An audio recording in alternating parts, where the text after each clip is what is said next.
সুদ খাওয়া, মদ খাওয়া, ঘুষ খাওয়া, বিয়ের পণ্য বা নারী নির্যাতন করা, জমির আল চুরি করা, হুক মেরে কারেন্ট নেওয়া জানে না। 250 রকমের হারাম। দু চারটে বলবো? হ্যাঁ, এই দেখুন, স্ত্রীর পিতামাতাকে গালি দেওয়া হারাম। স্ত্রীর পিতামাতাকে, শ্বশুর শাশুড়ি গালি দেওয়া হারাম। এবার আপনি এখানে বসে ভাবুন, ঈদের দিন রাতের বেলা একটু রাত করে ঘুমিয়েছেন, সকালবেলা আপনার স্ত্রী ঈদের দিন সকালবেলা উঠতে একটু দেরি করেছে, বেচারা উঠতে পারেনি ঠিক মতো, এখন খাবার তৈরি হয়নি, ও করেছে কি, ঈদের নামাজ পড়তে যাবে, খাবার এখনো হয়নি, স্ত্রীকে করলো কি ঈদের দিন সকালবেলা তার মামাসি তুলে গালাগালি করলো, এমনকি মরা বাপটাকে কবর থেকে তুলে আনলো, মরা মাটাকে কবর থেকে তুলে আনলো, তার চোখের পানি ফেলেই দিয়ে ও করলো কি, গোসল করে নতুন জামা কাপড় পরে আতশ সুরমা মেখে 2 রাকাত ঈদের নামাজ, মাঠে গিয়ে ঈদের নামাজ পড়ে ইমাম সাহেবের বুকে বুকে মিলছে, হাও মনে করলো ঈদের নামাজ আল্লাহ কবুল করে ফেলেছে। এত সোজা নয়। কোরআনে বলা হয়েছে নাসাবা ওয়া সিহরা, শ্বশুর জামাইয়ের সম্পর্ক আল্লাহ দিয়েছে, দিয়ে বংশ বিস্তার করেছে। কোথায় আছেন আপনি? আরেকটা বলছি শুনুন, আরেকটা হারাম। আল্লাহ রাসূল বলেছেন লানাল্লাহু মান সারাকা মানারাল আরদি, ওই সমস্ত লোকেদের প্রতি আল্লাহর গজব, জাহান্নাম, যারা জমির আল চুরি করে করে জমি বাড়িয়ে নেয়। কত আলচোর চাচা বসে আছে, আল্লাহই ভালো জানি, রাগ করবেন না। আরেকটা হারাম দিচ্ছি, রাগ করবেন না আমাকে। আল্লাহ বলছেন ইন্নাল্লাযীনা ইয়াকুলুনা আমওয়ালাল ইয়াতামা যুলমান ইন্নামা ইয়াকুলুনা ফি বুতুনিহিম নারা ওয়া সায়াসলাউনা সাঈরা। 4 নম্বর পারা 17 নম্বর পৃষ্ঠা 14 নম্বর লাইন, সূরার নাম সূরা নিসা 10 নম্বর আয়াত। নিশ্চয়ই যারা ইতিমের মাল খেয়ে নেয়, ইতিমের মাল যারা খায়, ইতিমের মাল যারা ভক্ষণ করে, ওরা ওদের পেটে নরকের আগুনগুলো ঢোকাতে শুরু করে। আমি আল্লাহ ওদের নামে, ওদের জন্য সাইর নামক জাহান্নাম নির্ধারিত করে রেখে দিয়েছি। রাগ করবেন না। বাপ মারা গেছে, চাচা বেঁচে আছে, বাপ মারা গেছে, চাচা বেঁচে আছে, ছোট ছোট ভাইপোদের সম্পত্তি চাচা নিজের নামে রেকর্ড করে বসে আছে, উনি আবার হাজি সাহেব। করবেন না। যারা ইতিমের মাল খেয়ে নেয় তারা হলে জাহান্নামী। বাবা, কত মাদ্রাসা আছে দেখবেন, কত মসজিদ আছে, কত ব্যক্তি আছে দেখবেন, এতিম বাচ্চাদের নামে চাঁদা তুলে, এতিমদের নামে চাঁদা তুলে নিজের গাড়ি বাড়ি বিল্ডিং করে ফেলেছে। বাবাজি, আরো দেখেন হারাম কেমন বেরোচ্ছে টুকটুক টুকটুক করে। রাগ করবেন না, অতি বাস্তব কথা বলে যাচ্ছি। হুকমের কারেন্ট নিয়ে চাচা আমার পাকা চালিয়ে তাহাজ্জুদের নামাজ পড়ছে, চুরি করা কারণে পাকা চালিয়ে তাহাজ্জুদ। বাবা বাবা, হারাম শুনবেন, 250 রকমের হারাম আছে এই কোরআনে, 250 রকমের হালাল আছে এই কোরআনে। আমার বাপেরা, আজকে যে কিতাবের আলোচনা শুনতে বসেছেন, আমি এই জন্যই আপনাদেরকে বলেছিলাম ওয়াজ শোনার লোকের খুব অভাব গো বাপ, আওয়াজ শোনার লোকের অভাব নেই। তাই আমার কপাল খুব ভালো যে আপনারা এখানে কষ্ট করে বসে আছেন। আমার পরবর্তী বক্তা আওলাদে মুজাদ্দিদুজ জামান, তিনি আসবেন, আখরি মোনাজাত করবেন, তার জ্ঞান গর্ব বক্তব্য আপনারা শুনবেন। তাই তার অপেক্ষায় হয়তো আপনারা অনেকে বিক্ষিপ্ত ভাবে এতায় ওতায় ছড়িয়ে ছিটিয়ে আছেন। বাবা, আমার তো তেমন ইলম কালাম নেই, আমার তেমন জ্ঞান নেই বাপ, তবে যতটুকু আল্লাহ দিয়েছে তার ভেতর থেকে আপনাদেরকে যতটুকু আল্লাহ পাক বলাচ্ছেন সেগুলো আপনাদের কাছে তুলে ধরছি। চলুন এগিয়ে যাচ্ছি। এ কোরআনের পরিচয় হলো 610 খ্রিস্টাব্দে 1 ফেব্রুয়ারি, মনে আছে না ভুলে গেলেন? কোরআন 610 খ্রিস্টাব্দে 1 ফেব্রুয়ারি সোমবার কোরআনের প্রথম আয়াত নাজিল হলো। ইকরা, রিড, পড়ো পড়ো পড়ো। এই কোরআন নাজিল হলো কিভাবে? এর ভেতরে কি আছে? 30টা পারা, 540টা রুকু, 114টা সূরা, 14 থেকে 15 খানা সাজদা, 7টা মঞ্জিল, 8 থেকে 12 খানা সাক্তা, 6666টা আয়াত, কেউ বলেছেন 6236টা আয়াত, 3,23,215টা অক্ষর। এ কোরআন 22 বছর 9 মাস 14 দিন, কম বেশি 23 বছর ধরে কোন ঘটনাকে কেন্দ্র করে, কোন ব্যক্তিকে কেন্দ্র করে, কোন বস্তুকে কেন্দ্র করে, কোন জায়গাকে কেন্দ্র করে কোরআনের আয়াতগুলো নাজিল হয়েছে। 6000 আয়াত নাজিল হয়েছে, 12,000 জায়গায় নাজিল হয়েছে। 6000 আয়াত 12,000 জায়গায় নাজিল হয়েছে। কটা জায়গার নাম জানেন? শুধু এই মক্কা আর মদিনাই তো জানেন। ওই সূরার প্রথমে লেখা আছে মাক্কিয়া, মক্কা, আর মাদানিয়া লেখা আছে মদিনাই মনে করলেন না বাবা, 12,000 জায়গায় নাজিল হয়েছে। এই আয়াতগুলো কাকে কেন্দ্র করে, কোথায়, কি অবস্থায়, কোন ব্যক্তিকে কেন্দ্র করে, কোন জায়গাকে কেন্দ্র করে, কোন বস্তুকে কেন্দ্র করে কোরআন আয়াতগুলো নাযিল হয়েছে? একটা বলবো, আবার বলবো কি বলুন না একটু, হ্যাঁ শুনুন। আল্লাহ নবী একদিন বসে আছেন, আল্লাহ নবী মসজিদে নববীতে বসে আছেন, সাহাবীরাও আছে। নবীর ডান দিকে বসতেন হযরত আবু বকর সিদ্দিক রাদিয়াল্লাহু তাআলা আনহু, ডান দিকে বসতেন। আর বাম দিকে বসতেন হযরত উমর ফারুক রাদিয়াল্লাহু তাআলা আনহু। আর সামনে বসতেন হযরত উসমান গনি রাদিয়াল্লাহু তাআলা আনহু, হযরত আলী কাররামাল্লাহু ওয়াজহু রাদিয়াল্লাহু তাআলা আনহু। ঠিক এই চারজন চারদিকে বসতেন। আল্লাহ নবীর ডান দিকে বাঁ দিকে যেজন সাহাবী বসতেন তারা হলেন নবীজির শ্বশুর। কি বললাম বাবা? শ্বশুর। কারণ হযরত আবু বকর সিদ্দিক রাদিয়াল্লাহু তাআলা আনহুর কন্যা আম্মা জান আয়েশাকে নবীজি বিবাহ করেছিলেন। আচ্ছা, নবীর স্ত্রীরা হলো আমাদের কে? আম্মা জান। কে বললাম বাবা? আম্মা জান। এখন প্রমাণ কি? এই কোরআনে আল্লাহ বলেছেন, আমি বলিনি, কোরআন বলছে। দেখুন 21 নম্বর পারা 17 নম্বর পৃষ্ঠা, সূরার নাম সূরা আহজাব। আল্লাহ বলছেন আন-নাবিয়্যু আউলা বিল মুমিনিন ওয়া আজওয়াজুহু উম্মাহাতুহুম। মুমিনদের কাছে সর্বোত্তম হলো নবী, আল্লাহর পরে নবী। আর ওয়াজওয়াজুহু, নবীর স্ত্রীরা হলো উম্মাহাতুহুম, তাদের মায়ের মতো। এজন্য আমরা বলি আম্মা জান আয়েশা, আম্মা জান খাদিজা, আম্মা জান হাফসা। এটা মাথায় রাখুন। চলো, তো হযরত আবু বকর সিদ্দিক রাদিয়াল্লাহু তাআলা আনহু বলেন আল্লাহ নবীর শ্বশুর। এখন একটু ছোট্ট জিনিস শিখিয়ে দিই আপনাদের। এখন নবীজি বয়সে বড় না হযরত আবু বকর সিদ্দিক রাদিয়াল্লাহু তাআলা আনহু বয়সে বড়? বলেন বলেন। আরে ভুল হোক না ভাই, আবু বকর বড় আপনাদের কাছে, তো মানে সম্মানের দিক থেকে তো নবী বড়, আমি এটা বলছি, অস্বীকার করছি না। 100% নবী বড় সম্মানের দিক থেকে, কিন্তু বয়সে, দিন রাত্রির বয়সের দিক থেকে কে বড়? আবু বকর বড় আপনাদের কাছে? না বাবা, ভুল ধারণা। শুনে নিন, আল্লাহর নবী আবু বকরের থেকে বয়সে বড়। কতদিনে? শিখে নিন। আমি বলেছিলাম না, আমার ওয়াজ শুনতে এলে একটু সময় লাগবে, বলে দিচ্ছি, সময় লাগবে, ধৈর্য লাগবে, একটু ব্রেন লাগবে। কে আবু বকর বড়? আবু বকর সিদ্দিক রাদিয়াল্লাহু তাআলা আনহু নবীর থেকে বয়সে বড়। কতদিনের বড়? শুনে নিন, 2 বছর 2 মাস 10 দিন। কত বললাম, কত বললাম বলুন একটু? 2 বছর 2 মাস 10 দিনের বড় হলো হযরত রাসূল করিম সাল্লাল্লাহু আলাইহি ওয়াসাল্লাম। আর 2 বছর 2 মাস 10 দিনের ছোট হলো হযরত আবু বকর সিদ্দিক রাদিয়াল্লাহু তাআলা আনহু। তাহলে দুনিয়ার দিন রাত্রির গণনা তো ছোট, আর সম্মানের দিক থেকেই তো সাহাবী আপনারা জানেন। ব্যাস, চলো। তো এবারে সব বসে আছেন মসজিদে নববীতে।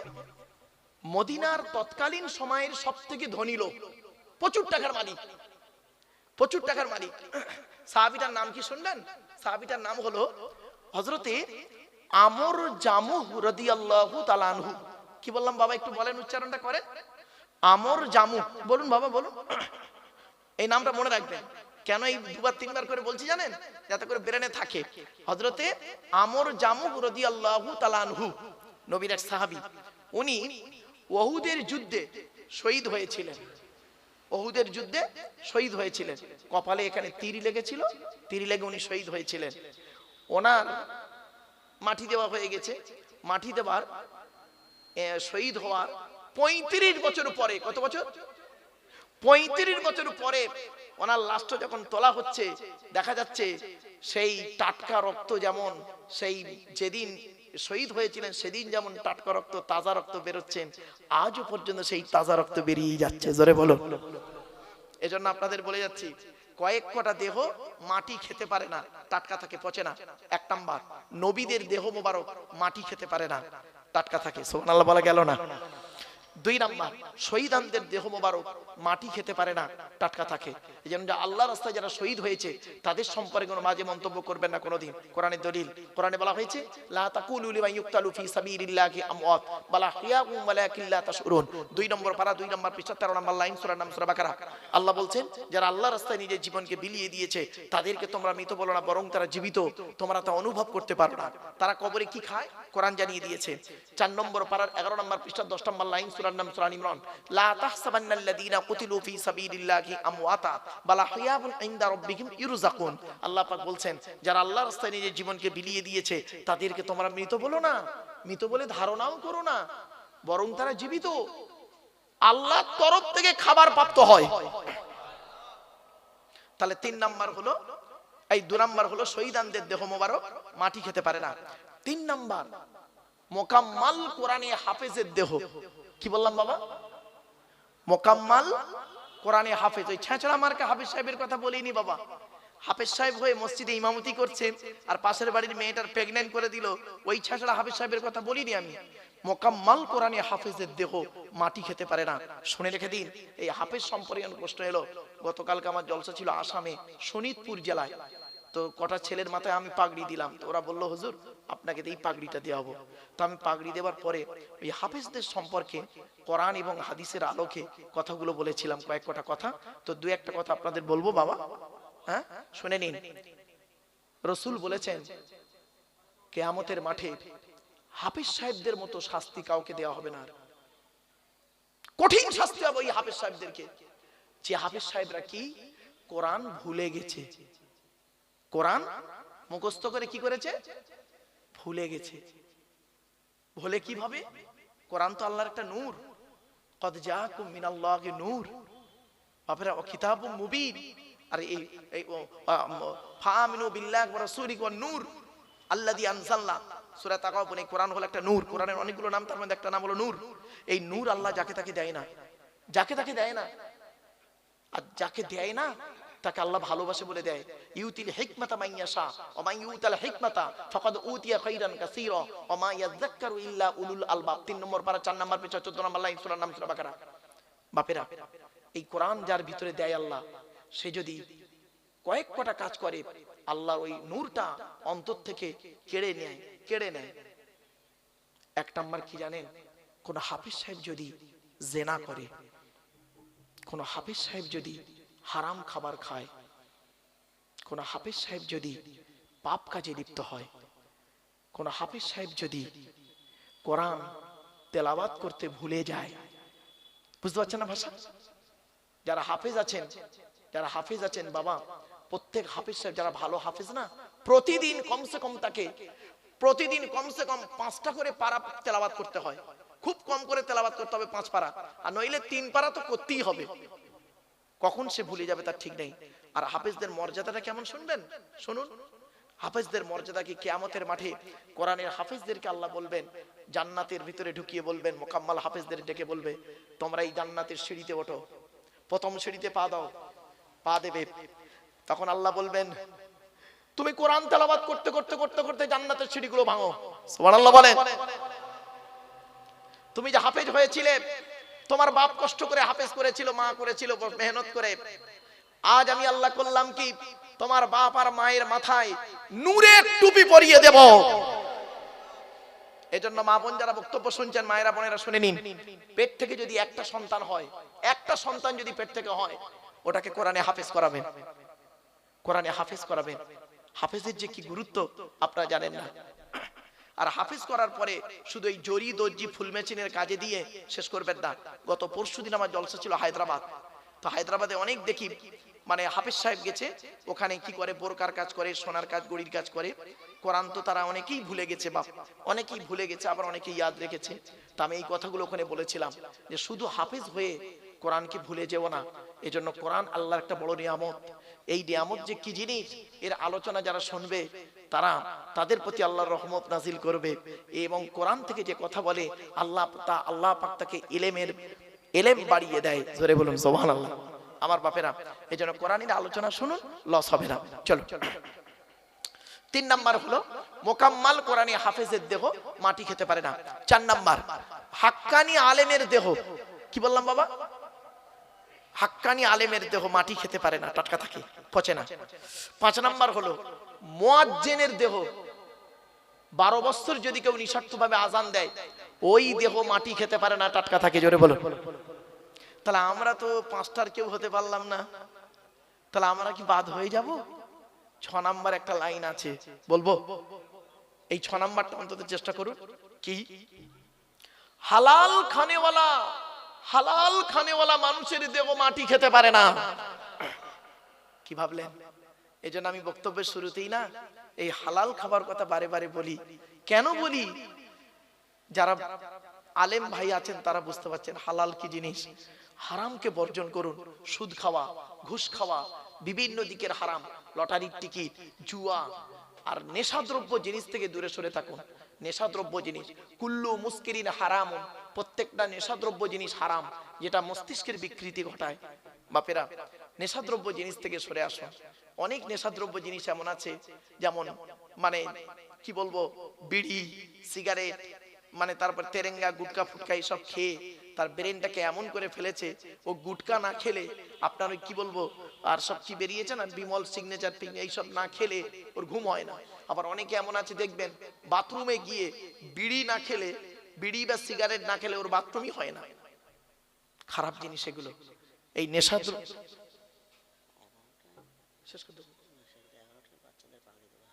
আচ্ছা আচ্ছা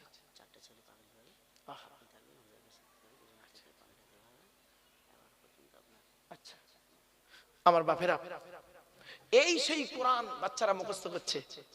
এই কোরআন, এর ভিতরে সব আছে বাপ, সব আছে এর ভিতরে।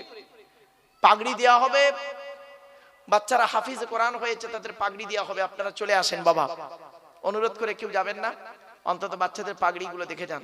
তবে এখন আপনার সংখ্যায় লোক কম হলে কি হবে, মনে রাখবেন এখানে যে ক্যামেরাগুলো দাঁড় করানো আছে না, এই ক্যামেরাগুলো আছে, আপনারা কি ভাবছেন ফালতু দাঁড় করানো আছে? এক একটা মোবাইলে কমসে কম 200, 500, 400, 1000 লোক দেখছে 1000 লোক। সামনে শ্রোতাই কটা বলে কিছু মনে করি না। এইগুলো এই যারা দেখছেন না, দূর দূরান্ত থেকে, আমেরিকা, লন্ডন, সারা বিশ্ব থেকে দেখছে। এখন টেকনোলজির যুগ বাপেরা, চলো। তো এই জন্য আপনাদেরকে বলি, কোরআনে হাফেজ করাবেন ছেলেকে। আর হাফেজ ছেলেদের প্রতি আল্লাহ এত রহমত দেয়, হাফেজদের ব্রেন আল্লাহ এত ভালো দেয়, মনে রাখবেন খুব জেহেন শক্তি খুব ভালো। এই জন্য যারা কোরআনে হাফিজ হয় তাদেরকে ভালোবাসবেন।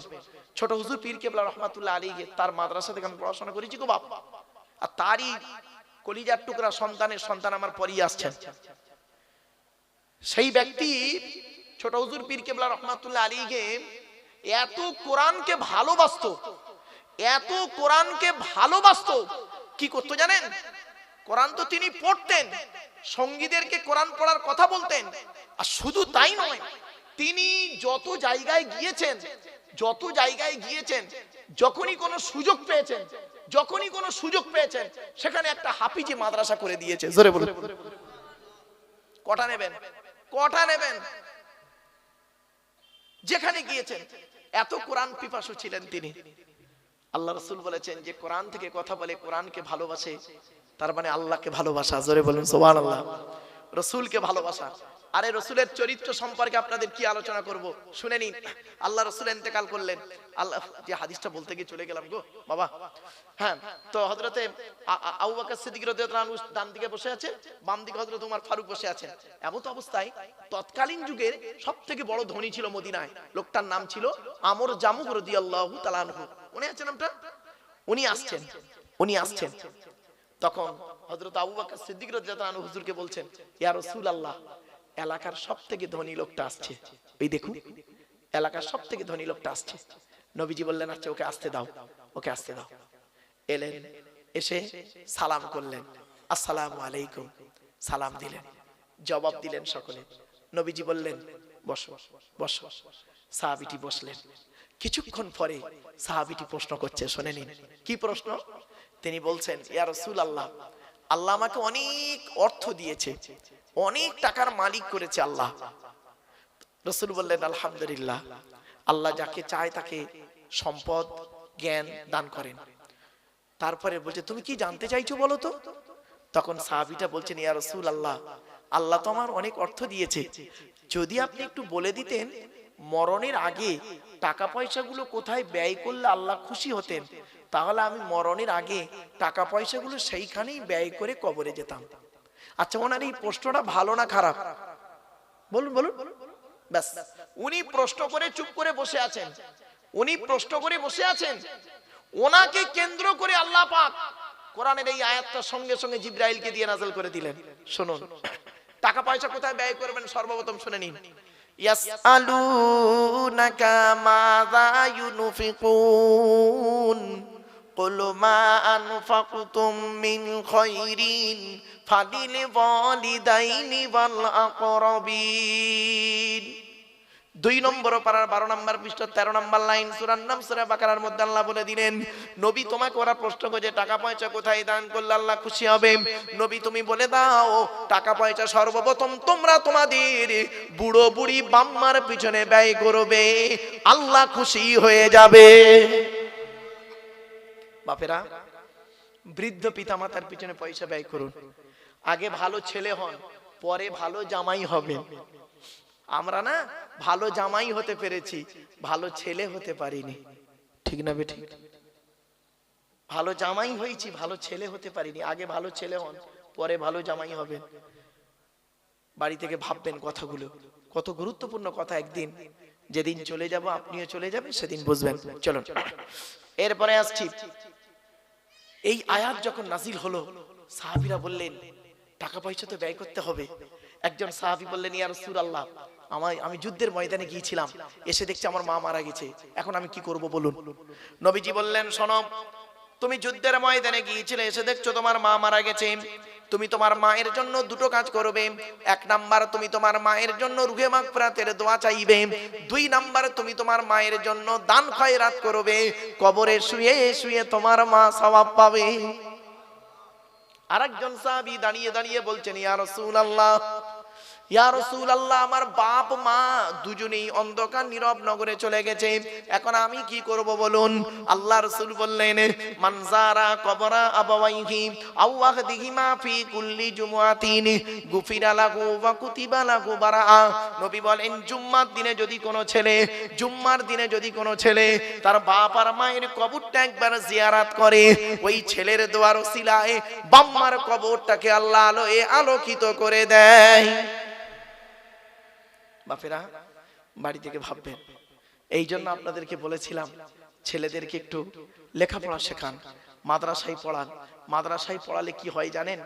শুনে রাখবেন, এই ভারতবর্ষের জমিনে একজন আলেমের নাম বলুন তো, যে আলেম সত্যিকারের আলেম, সত্যিকারের যিনি হাক্কানি আলেম, তার বাম্মাকে বৃদ্ধাশ্রমে রেখে এসছে, বলতে পারবেন? পাবেন না, জীবনে পাবেন না। কিন্তু উল্টো দিকে দেখুন, মাস্টার, ডাক্তার, ইঞ্জিনিয়ার, প্রফেসর, বাপের ভাত দেয় না, মার ভাত দেয় না, বাম্মাকে বৃদ্ধাশ্রমে রেখে এসছে। কিন্তু কোন হাক্কানি আলেম তার বাম্মাকে কোনোদিন বৃদ্ধাশ্রমে রাখবে না, কারণ মাদ্রাসায় ও শিক্ষা দেওয়া হয় না। মাদ্রাসায় কি শিক্ষা দেওয়া হয়? পিতামাতার সম্মান করো, ভাই বোনের হক আদায় করো, একে অপরের দায়িত্ব পালন করো, স্ত্রীর হক আদায় করো, আল্লাহর কথা মোতাবেক জীবন যাপন করো, রসুলের সুন্নাহ হাদিস মোতাবেক জীবন যাপন করো। আমার বাপেরা, কথাগুলো বাড়িতে গিয়ে ভাববেন। এতক্ষণ আপনাদেরকে বিভিন্ন দিক নিয়ে বিভিন্ন কথা বললাম, উদ্দেশ্য ছিল কি জানেন? একটাই, ফিরে আসুন। কোরআনের পরিচয় দিতে গিয়ে উদ্দেশ্য রেখেছিলাম একটাই, ফিরে আসুন, ফিরে আসুন। যুবকদেরকে বলি, যুবক বন্ধুরা, আর নয়, এসেছে, কখন মৃত্যু আসবে কেউ জানে না। অতএব যুবক যুবতীদের বলছি, ফিরে এসো। আল্লাহ কোরআনে বললেন, ইয়া আইয়ুহাল্লাযীনা আমানু তুবু ইলাল্লাহি তাওবাতান নাসুহা। হে বান্দার বান্দাগণ, ফিরে আয়, ফিরে আয়, ফিরে আয়। কেমন ফিরে আসবি? আর কোনোদিন ব্যাকে যাব না, কোনোদিন ব্যাকে যাব না। পাপ কাজ থেকে ফিরে আয়। আল্লাহ বলছেন, তোরা পাপ করেছিস আমি জানি তো। আল্লাহ বলছেন, তুই জেনা করেছিস, এই যুবক যুবতী, তুই জেনা করেছিস আমি জানি, মদ খেয়েছিস আমি জানি, তোরা পাপ করেছিস আমি সব জানি। তবে আমি একটা সুযোগ দিচ্ছি, কি? অমাইয়া আমাল সুআন আও ইয়াযলিমি নাফসাম সুম্মা ইয়াস্তাগফিরিল্লাহ ইয়াজিদিল্লাহ গফুরুর রহিমা। 5 নম্বর পারার 15 নম্বর পৃষ্ঠার 7 নম্বর লাইন, সূরার নাম সূরা নিসার মধ্যে আল্লাহ বলে দিলেন, ওয়ামাইয়া আমাল সুআন আও ইয়াযলিম নাফসাম। আল্লাহ কোরআনে জানিয়ে দিলেন, বান্দা যখন পাপ করেছে, তার নিজের নফসের উপরেই জুলুম করেছে, আমি আল্লাহ তার একটা সুযোগ দিয়ে দিলাম। সুম্মা ইস্তাগফিরিল্লাহ, তুই একবার তওবা ইস্তেগফার কর। পাপ করেছিস আমি আল্লাহ জানি, একবার তওবা ইস্তেগফার কর। সুম্মা ইস্তাগফিরিল্লাহ করলে কি হবে? ইয়াজিদিল্লাহ গফুরুর রহিমা, আমি আল্লাহ তোদের জীবনের গুনাহগুলো maaf করে দেব। আমার বাপেরা, পাপের কথা খেয়াল করে আল্লাহর কাছে কাঁদুন।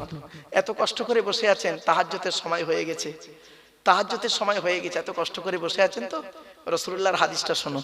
আল্লাহর নবী বলেছেন, হুররিমাতিন নারু আলা সালাসাতি আয়ুনিন, তিন ব্যক্তির চোখ জাহান্নামের আগুন হারাম, তিন ব্যক্তির চোখ জাহান্নামে যাবে না। হুররিমাতিন নারু আলা সালাসাতি আয়ুনিন, আইনুন বাকাত মিন খশিয়াতিল্লাহ, যে চোখটা নাকি নিজের পাপের কথা খেয়াল করে চোখের পানি ফেলে, ওই চোখ কোনোদিন জাহান্নামে যাবে না। এজন্য অনুরোধ করে বলে যাচ্ছি, এখন বয়সটা হয়তো 60-70 হয়ে গেছে, কিন্তু একবার খেয়াল করুন তো, 25 বছর বয়স, 20 বছরের বয়স যখন ছিল আপনার, 20 বছর বয়স যখন আপনার ছিল, এই এলাকার কত পাপ কাজ করে লিপ্ত ছিলেন আপনি। ওই অতীতের কথা খেয়াল করে চোখের পানি ফেলুন। আইনুন বাকাত মিন খশিয়াতিল্লাহ। 2 নাম্বার চোখটার নাম কি? আইনুন সাহারাত ফি সাবিলিল্লাহ, যে চোখটা নাকি রাত্রি জেগে জেগে আল্লাহর ইবাদতে রাতটা কাটিয়ে দেয়। জোরে বলুন। এই যে আপনি রাত্রি জেগে আছেন, কোরআনের আলোচনা শুনছেন, হাদিসের আলোচনাগুলো শুনছেন, বাড়িতে গিয়ে আমল করবেন, দেখবেন এ চোখ জাহান্নামে যাবে না, জান্নাতে যাবে, রাসূলের ওয়াদা। 3 নাম্বার চোখটার নাম কি? আইনুন গাদ্দাত আম্মা হারিমিল্লাহ, ওই চোখটা, যে চোখটা নাকি হারাম নোংরা কাজ থেকে ফিরিয়ে আনে, নোংরা কাজ থেকে ফিরিয়ে আনে। এই যুবক ছেলে, তোমার এক বন্ধু জেনা করতে যাচ্ছে, তুমি যদি তাকে বুঝিয়ে বাজিয়ে ওই জেনার পথ থেকে ফিরিয়ে আনো। এই যুবতী মেয়ে, তোমার এক বান্ধবী জেনা করতে যাচ্ছে, পাপ করতে যাচ্ছে, তুমি যদি তাকে বুঝিয়ে বাজিয়ে ফিরিয়ে আনো, তোমার কি লাভ হবে শুনবে? তারও কি লাভ, তোমারও লাভ। কোরআন বলছে, ওয়া আম্মা মান খাফা মাকামা রাব্বিহি ওয়া নাহান নাফসা আনিল হাওয়া ফা ইন্নাল জান্নাতা হিয়াল মাওয়া। কোরআন বলছে, কোন ব্যক্তি যদি নিজের নফসটাকে খারাপ কাজ থেকে ফিরিয়ে আনে, তার ঠিকানা হবে জান্নাত। এজন্য অনুরোধ করে বলে যাচ্ছি, আমি আপনাদেরকে বক্তব্যের শুরুতেই অনেক কথা বলেছিলাম, বুঝিয়ে বুঝিয়ে বলতে চেষ্টা করেছিলাম, কিন্তু আল্লাহই ভালো জানে কোরআন হাদিস ইজমা কিয়াসের কথাগুলি কতটা আপনাদেরকে আমি বোঝাতে পেরেছি আমি জানি না। তবে অনুরোধ করে যাচ্ছি আপনাদেরকে, কোরআন হাদিস ইজমা কিয়াস মোতাবেক জীবন যাপন করার চেষ্টা করুন। আর একটা কথা আপনাদের বলে যাচ্ছি, ছোট হুজুর পীর কেবলা রহমাতুল্লাহ আলাইহির কথা বলবো কি, শুনে নিন। তিনি যেখানেই গেছেন হাফিজি মাদ্রাসা তৈরি করেছেন, যেখানেই গেছেন। কেন? তিনি শিক্ষা পিপাসু ছিলেন, কোরআন পিপাসু মানুষ ছিলেন, যেখানেই গেছেন। এজন্য ভাবতে হয়, আল্লাহ এমনকি ইন্তেকালের আগে সন্তানদেরকে বলে গেলেন, আমি ইন্তেকাল করলে, আমি মারা গেলে আমার, আচ্ছা ছোট্ট একটা কথা বলি, ছোট হুজুর কেবলা রহমাতুল্লাহ আলাইহি ওনার মাজারটা দাদা হুজুর কেবলার মাজারের কাছে না দূরে? কথা বলুন, একটু বলুন, ফুরফুরে জানেন নাকি? দূরে তো। হ্যাঁ, কেন? বড় হুজুর, মেজ হুজুর, সেজ হুজুর, ন হুজুর সব দাদা হুজুর কেবলার আশপাশে, ওখানেই রয়েছে। আর ছোট হুজুর কেবলা অনেক দূরে চলে গেলেন। শুনে নিন, উনি বলে গেছিলেন, আমি পৃথিবী ছেড়ে চলে গেলে, বাবা সন্তানদের বলেছিলেন, আমি পৃথিবী ছেড়ে চলে গেলে আমার কবরটা অন্য কোনো জায়গায় দিও না, আমার তৈরি করা মাদ্রাসার জানালার ধারে আমার কবরটা দিও, আর জানালা খোলা থাকবে, আমি জুলফিকার আলী কবর থেকে যেন আল্লাহ পাক আমার আত্মাকে কোরআন তেলাওয়াত, বাচ্চাদের কোরআন তেলাওয়াত যেন শোনায়। এই জন্য ওনার মানে যেখানে মাজার হয়েছে পাশেই একদম মাদ্রাসা, সেই মাদ্রাসায় হতবাগা ছাত্র গো বাপ। আপনাদেরকে অনুরোধ করে বলে যাচ্ছি, আর 2 জন নারীর দোয়া আমার সঙ্গেই রয়েছে, আল্লাহর রহমত, নবী পাকের কদমের উসিলা, আর এই পৃথিবীর জমিনে 2 জন নারীর দোয়া। একটা হলো আমার আম্মাজান, তার দোয়া, আর একজন কে জানেন? শুনে নিন, ছোট হুজুর পীর কেবলা রহমাতুল্লাহ আলাইহি সেজলা স্ত্রী, অর্থাৎ আমার পরেই যে ভাইজান আসছেন, হ্যাঁ, আওলাদে মুজাদ্দিদুজ্জামান, ওনার দাদি যান। কি ভাবছেন আমার বাপেরা?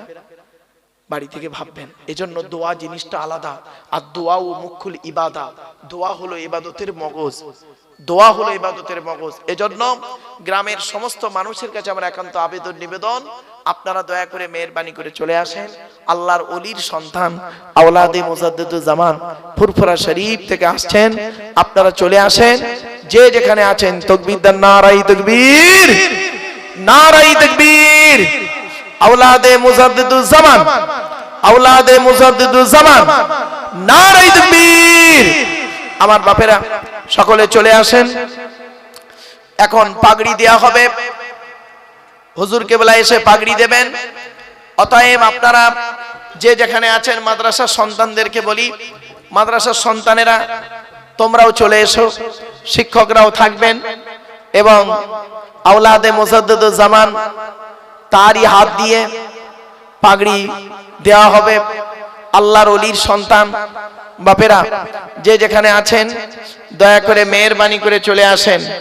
একবার দরুদ শরীফ আল্লাহুম্মা সাল্লি আলা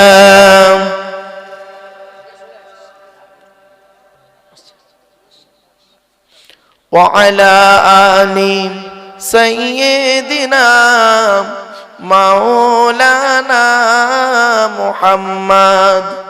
এসো তোমরাই ইসলামে, এসো তোমরাই ইসলামে, হবে যে উজালা মক্কা মদিনা নবী কামলিওয়ালা। এজন্য অনুরোধ করে বলে যাচ্ছি বাবা, যারা আজকের কোরআনে হাফেজ হচ্ছে বাবা, পাগড়িটা হলো এর সার্টিফিকেট নয়, হাফেজের সার্টিফিকেট হলো তার কোরআন ইয়াদ আছে কি নেই, সার্টিফিকেটটা হলো ওইটাই বড় সার্টিফিকেট। তবে আমরা তাবাররুকান স্বরূপ পাগড়ি দিয়ে থাকি, সার্টিফিকেট দিয়ে থাকি, অনেক হাদিয়া দিয়ে থাকি, এটা আলাদা জিনিস। কিন্তু বাবা হাফেজের মূল সার্টিফিকেটের নাম হলো কোরআন ইয়াদ। কোরআন মুখস্থ হলো, কোরআন ইয়াদ হলো হাফেজের মূল সার্টিফিকেট। এজন্য আপনাদেরকে অনুরোধ করে বলে যাচ্ছি বাবেরা, যে যেখানে আছেন দয়া করে মেহেরবানি করে চলে আসেন। মাদ্রাসার আসাতিজা কিরামরা তারাও আসবেন এবং গ্রামের বাবা বাবারা বসো, বাপ বসো বসো বসো।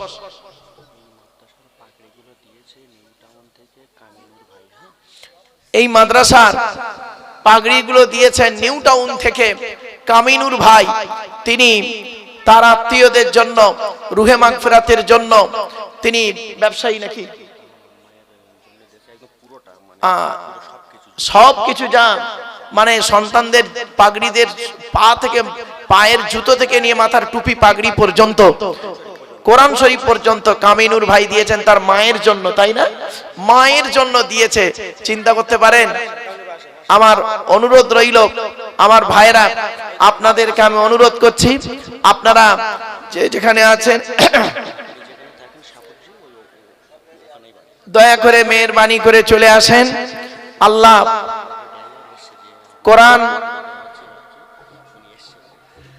কোরআন হাদিস ইজমা কিয়াস মোতাবেক জীবন যাপন করার তৌফিক যেন আল্লাহ দান করে, বলুন আল্লাহুম্মা আমিন। তাই আপনাদেরকে আমি অনুরোধ করছি বাবা, বাইরে ছড়িয়ে ছিটিয়ে না বসে আপনারা দয়া করে মেহেরবানি করে প্যান্ডেলের ভিতরে একটু ঢুকে যান না, অনুরোধ করছি বাপ। তাবারুকের ব্যবস্থা আছে, বসিয়ে খাওয়াবেন নাকি? হ্যাঁ, তাবারুকের ব্যবস্থা আছে বাবা, বসিয়ে খাওয়ানো হবে। তাই কোরআনের আলোচনা, হাদিসের আলোচনা, ইজমা কিয়াসের আলোচনা শোনার জন্য আপনাদেরকে আহ্বান করেছিলাম বাপ। তো যেগুলো এসেছেন আলহামদুলিল্লাহ। মা বোনেদেরকে বলি, মায়েরা বোনেরা আপনারা কয়েক কোটা কাজ করবেন।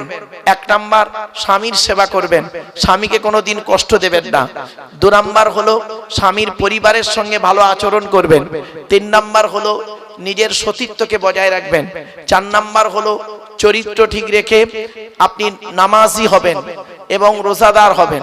মা বোনদেরকে বলছি, মায়েরা বোনেরা চোখ দুটো বন্ধ হয়ে গেলে সব শেষ। বাবাজি যুবক ভাইদেরকে বলছি, চোখ দুটো বন্ধ হয়ে গেলে সব শেষ। যেদিন পৃথিবী ছেড়ে চলে যাব আমরা, আর কেউ ডাকবে না, দুদিন মনে রাখবে, তারপরে ভুলে যাবে। আল্লাহ পাক কোরআনে বলেছেন যে পৃথিবী ছাড়ার আগে তুই টাকা পয়সা ধন সম্পদ গুলোকে আল্লাহ রাস্তায় দান করে যা, কবরে শুয়ে শুয়ে সওয়াব পাবেন। মানুষ মরে যায়, আমলের দরজা বন্ধ হয়ে যায়, তিনটে দরজা খোলা থাকে। এক নাম্বার হলো সাদাকাতুন জারিয়া, পৃথিবীতে যদি কোনো দান খয়রাত করে যায় কবরে শুয়ে শুয়ে সওয়াব পাবে। দুই নাম্বার হলো আও ইলমিন ইনতাফাউ বিহি, পৃথিবীতে যদি দ্বীনি বিদ্যা রেখে যায়, তার বিদ্যা থেকে মানুষ যদি উপকৃত হতে পারে কবরে শুয়ে শুয়ে সওয়াব পাবেন। তিন নাম্বার হলো আও ওয়ালাদিন সালিহিন ইয়াদউ লাহু, পৃথিবীতে যদি নেক সন্তান জন্ম দিয়ে যায়, ওই নেক সন্তান যদি আল্লাহর কাছে দোয়া চায় কবরে শুয়ে শুয়ে সওয়াব পাবে। এজন্য আমি অনুরোধ করছি আপনাদেরকে, সন্তানদেরকে মাদ্রাসায় পাঠান। মাদ্রাসায় হিফজ করানোর সাথে সাথে আরো আধুনিক শিক্ষায় শিক্ষিত যাতে ছেলেরা হতে পারে সে চিন্তা ভাবনা মাদ্রাসা কমিটির থাকবে। আপনার সন্তানকে আপনি মাদ্রাসাতে পাঠান, কোরআনের শিক্ষা দিন। রাসূল বলেছেন প্রত্যেক পিতামাতার দায়িত্ব হলো ছেলে মেয়ের উপরে তিনটি। এক নাম্বার হলো আইয়াকসিনা ইসমাহু, ছেলে মেয়ে জন্মগ্রহণ করলে সুন্দর সুন্দর নাম রাখতে হবে। দুই নাম্বার হলো ওয়াইজা ওয়ালাদা ওয়াইউআল্লিমুহুল কিতাবা, ছেলে মেয়ে যখন কথাবার্তা বলতে শিখবে তখন তাদের লেখাপড়া শেখাবে, কোরআনের শিক্ষা দেবে, হাদিসের শিক্ষা দেবে, সুন্নাতের শিক্ষা দেবে।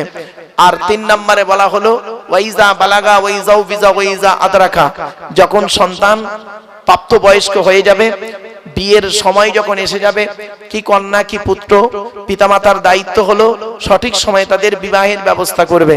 যদি সঠিক সময়ে বিবাহ না দেন তাহলে কি হবে, ওই সন্তান যদি ব্যভিচারে লিপ্ত হয় তাহলে আপনি পিতামাতা ওই পাপের বোঝা আপনাকে টানতে হবে। সেজন্য আপনাদেরকে আমি অনুরোধ করছি ছেলে মেয়েদেরকে সুশিক্ষায় শিক্ষিত করুন, আর মাদ্রাসায় ছেলে মেয়েদেরকে পাঠান, তারা যাতে কোরআন হাদিস ইজমা কিয়াসের কথাগুলো শুনে আদর্শবান হতে পারে, মহানবীর আদর্শে আদর্শবান হতে পারে, সেই দিকে তাদের প্রতি লক্ষ্য রাখুন।